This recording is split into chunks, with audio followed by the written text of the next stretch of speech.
Hello and welcome to Mechanically Challenged. My name is Max. The car I'm sitting on right now is a 1971 Alfa Romeo Spider 1750 Veloce. It's one of about 2,000 cars imported to the United States with the very rare and desirable small chrome bumpers. If you've been following along with this channel, you'll know that about 6 months ago I purchased this car. I had found it sitting in a barn where it had been for about 44 years. I paid $1,200 for the car, and for the past 6 months, we've been restoring it piece by piece, starting out with the interior,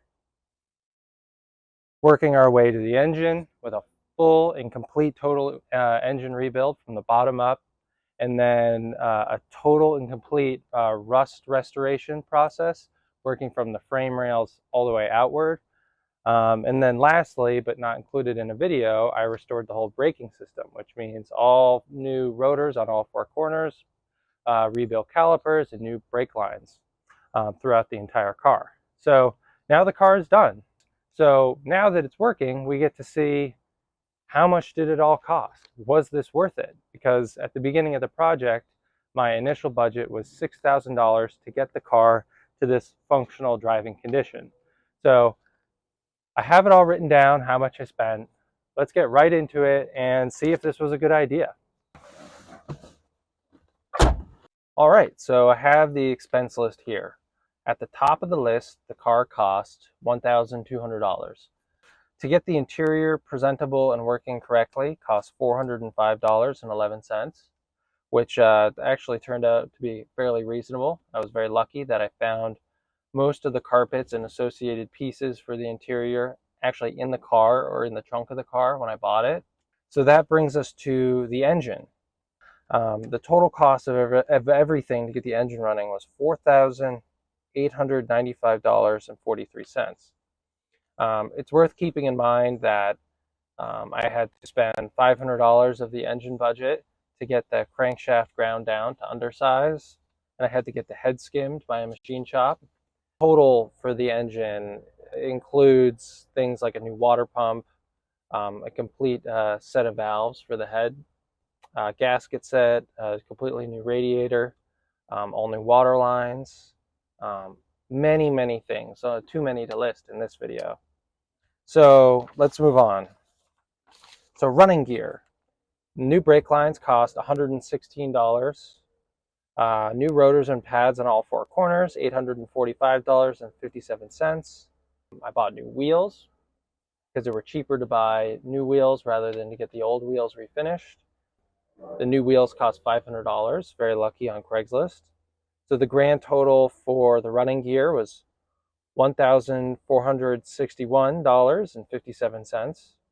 So that brings us to the exterior. I paid $319.75 for the headlight covers, spent $75 on some of the running lights, spent $368 on some small chrome bumpers that I was very lucky to find on Facebook Marketplace. I spent $200 on paint on the car, and I spent $917 on all the sheet metal and frame metal for the car to repair all the rust and get the car completely rust-free. The grand total for the exterior was $1,879.75. So those are all the grand totals put into individual pieces. Now it's worth adding into this price here of the car taxes paid to get the car registered. I paid $1,250 in taxes. Everything added up, including the taxes and the price of the car, comes out $11,091.86. So it's worth thinking about, is this car worth $11,000? Not quite. I think it was a great learning experience, but in the next project, which is a very exciting project, we'll be doing it slightly differently. So this is the end of the Alfa Romeo project. Thank you for following along. I've learned a tremendous amount. I hope you all feel very entertained by my learning experience. And in the next project, it'll be very exciting, quite different. If you like this content, please leave a like. If you like this car and this project, and you want to see more projects similar to this one, please subscribe. My Instagram is in the link in the description, as well as a Patreon to support this channel. So yeah, thank you for following along. Thank you for all the information you've left in the comments, and I'll see you in the next video.